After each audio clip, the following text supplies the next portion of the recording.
আজ নিয়ে আসলাম খুবই সুস্বাদু পটলের রেসিপি। অনেকে অনেকভাবে খেয়েছো, তবে আমি কিভাবে করব সেটাই আজ আমি তোমাদের সাথে শেয়ার করব। স্কিপ না করে পুরো ভিডিওটি দেখার অনুরোধ রইল। নমস্কার, সবিতা.M.S. লাইফস্টাইল পরিবার থেকে সবাইকে স্বাগত। এখানে আমি 5টা পটল নিয়েছি। পটলগুলোকে এখন আমি খুব ভালো করে ধুয়ে নেব, আর এইভাবেই আমি 4-5 বার করে ধুয়ে নেব, যাতে পটলের গায়ে নোংরা লেগে না থাকে। খুব ভালো করে ধুয়ে নিয়েছি। এখন আমি পটলগুলোকে কেটে নেব। পটলের 2 মাথা আমি এভাবে ফেলে দিলাম। এখন আমি মাঝ বরাবর কেটে নেব। আমি ছুরির সাহায্যে কেটে নিচ্ছি, তোমরা চাইলে বটিদা দিয়েও কিন্তু কেটে নিতে পারো। এইভাবে কেটে নিলাম। আরেকটাও কেটে দেখাচ্ছি। আর এইটা পটলের মাঝ বরাবর যে কেটে নিয়েছি, আমি কিন্তু এটা ফেলবো না। তো সবগুলো এইভাবে কেটে নিলাম। এখন ভিতরের যে বীজগুলো আছে একটা চামচের সাহায্যে বের করে নিচ্ছি। তো খুব ভালো করে বীজগুলো বের করে নিলাম। এইভাবেই আমি সবগুলো বের করে নেব।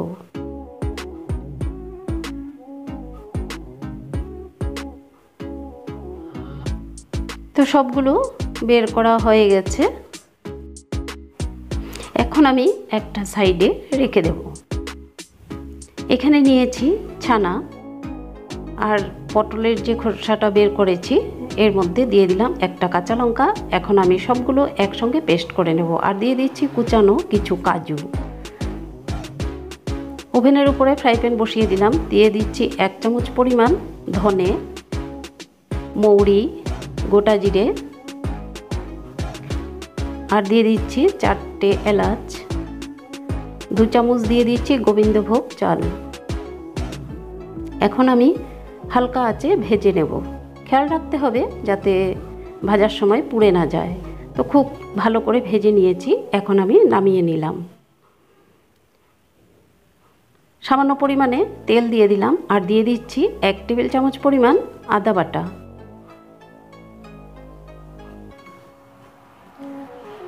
কাজু, ছানা আর একটা কাঁচা লঙ্কা দিয়ে যে পেস্ট করেছি, এখন আমি খুব ভালো করে একটা ডোর মতো তৈরি করে নেব।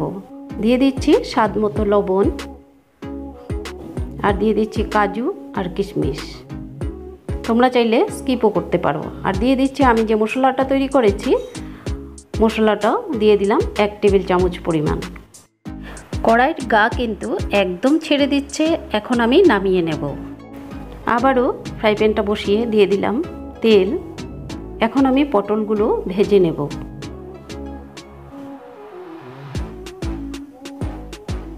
সামান্য পরিমাণে দিয়ে দিচ্ছি লবণ,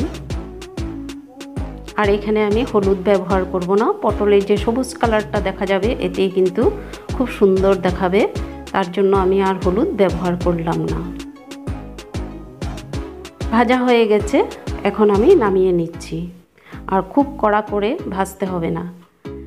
তো পটলগুলো বেশ ঠান্ডা হয়ে গেছে, আর ছানা যে তৈরি করেছি ছানাগুলো তৈরি হয়ে গেছে।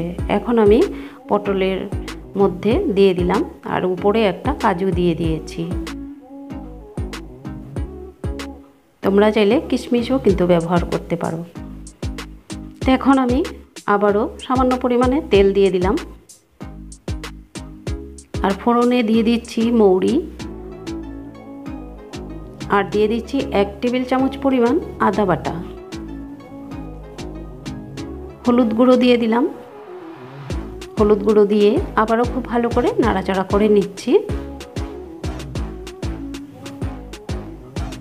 দিয়ে দিলাম শুকনো লঙ্কা গুঁড়া। ঝাল যে যেরকম পছন্দ করো অবশ্যই তোমরা বুঝে দিবে। আর দিয়ে দিলাম 4টে কাঁচা লঙ্কা, আর দিয়ে দিচ্ছি ফেটানো টক দই। এখন আমি গ্যাসের ফ্লেমটা একদম লো করে দিয়েছি,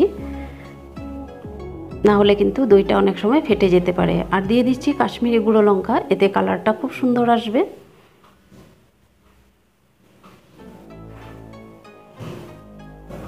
আর দিয়ে দিচ্ছি স্বাদ মতো লবণ। লবণ দিয়ে আবারও মশলা খুব ভালো করে কষিয়ে নিচ্ছি। আর আমি যে মশলাটা তৈরি করেছিলাম দিয়ে দিলাম 1.5 চামচ। মশলাটা দেওয়ার পর খুব সুন্দর একটা সুঘ্রাণ বের হয়েছে। মশলার গায়ে থেকে বেশ তেল ছেড়ে দিয়েছে, মশলাটা কষানো হয়ে গেছে। এখন দিয়ে দিলাম পরিমাণ মতো জল। আর এই ঝোলটা একটু গা মাখা হলেই কিন্তু খুব ভালো লাগে, তাই বেশি একটা ঝোল দেব না। ঝোলটা বেশ ফুটে উঠেছে। এখন দিয়ে দিচ্ছি পটলগুলো। পটলের এই সুস্বাদু রেসিপি শুধু সাদা ভাতের সঙ্গেই নয়, ফ্রাইড রাইসের সঙ্গেও কিন্তু খুব ভালো লাগবে। এখন আমি 10 মিনিটের জন্য ঢেকে দিলাম। 10 মিনিট পর আবার ফিরে আসলাম। সুস্বাদু পটলের রেসিপি একদম রেডি হয়ে গেছে। এখন আমি গ্যাসের ফ্লেমটা অফ করে 10 মিনিটের জন্য ঢাকা দিয়ে রেখে দেব। ভিডিওটি দেখে যদি ভালো লাগে অবশ্যই সাবস্ক্রাইব করে সঙ্গে থাকবে। সাবস্ক্রাইব করে রাখলে আমি যখন নতুন ভিডিও আপলোড দেব সঙ্গে সঙ্গে তোমাদের নোটিফিকেশনে পৌঁছে যাবে। আর ছোট্ট করে একটা লাইক দেওয়ার অনুরোধ রইল। 10 মিনিট পর আমি পরিবেশনের জন্য রেডি করে নিলাম। পুরো ভিডিও জুড়ে সঙ্গে থাকার জন্য অসংখ্য ধন্যবাদ। আজকের মতো রাখছি, আবার আসবো নতুন একটি ভিডিওর সঙ্গে। সবাই খুব ভালো থেকো, সুস্থ থেকো। নমস্কার।